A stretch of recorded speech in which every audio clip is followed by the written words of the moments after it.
Nothing is too big in Abu Dhabi. Yachts, hotels, racetracks like the Grand Prix circuit on Yas Island, and the 8th biggest mosque in the world. And in the shadow of that mosque, under the midday sun, you'll find Gaelic football being played as the Abu Dhabi club coach the next generation. That's it. Finish it off. Well done, Harry. Well done. The adult GAA scene is simply sensational. 500 players at this tournament with a new intensity and focus.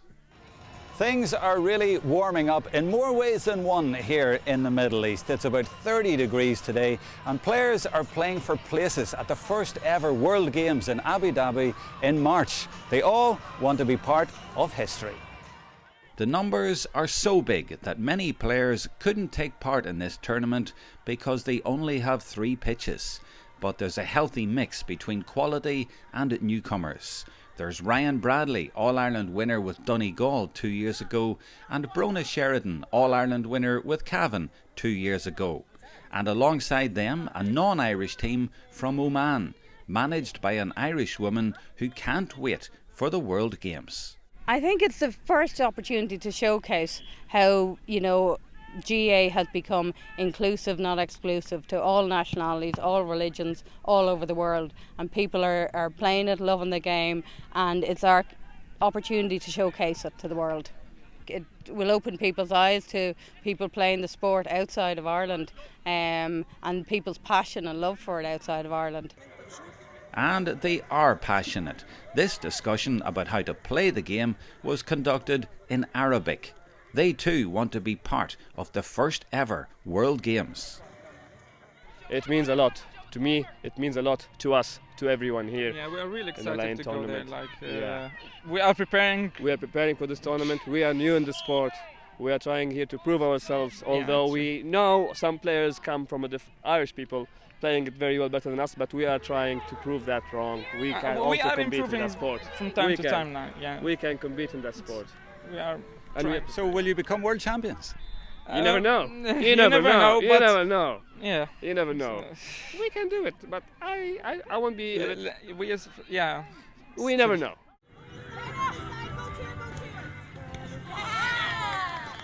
I think it's huge for the Middle East. I mean, obviously Gaelic football is very, very popular, very well known in Ireland, but I think in this part of the world there's a whole new community that's taking on to the game, and it's great for the development of the sport and the development of, the Irish passion, as many of my Irish teammates tell me it truly is.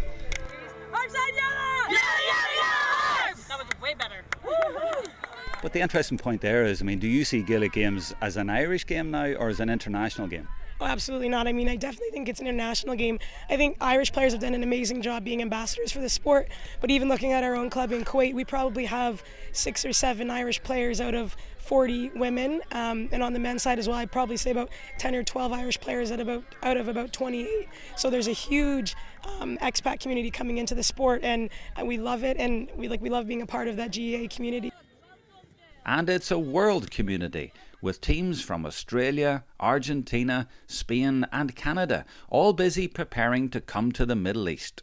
Yeah, we see through social media that the Asian guys are training hard, the guys in Australia, the guys in Canada and New York, and there's a lot of buzz going in between the clubs. We see a lot of videos coming in, so yeah, all roads are leading to Abu Dhabi and people are looking forward to it.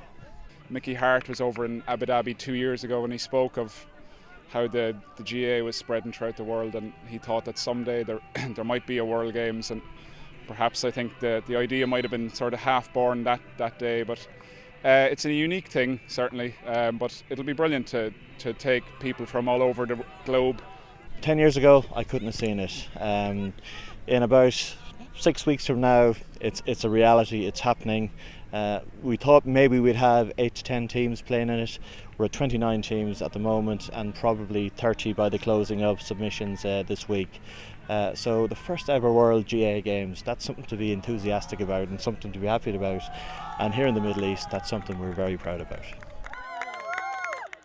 The facilities are first class, with carpet-like pitches and arenas like this where the showpiece finals will be played on the 7th of March.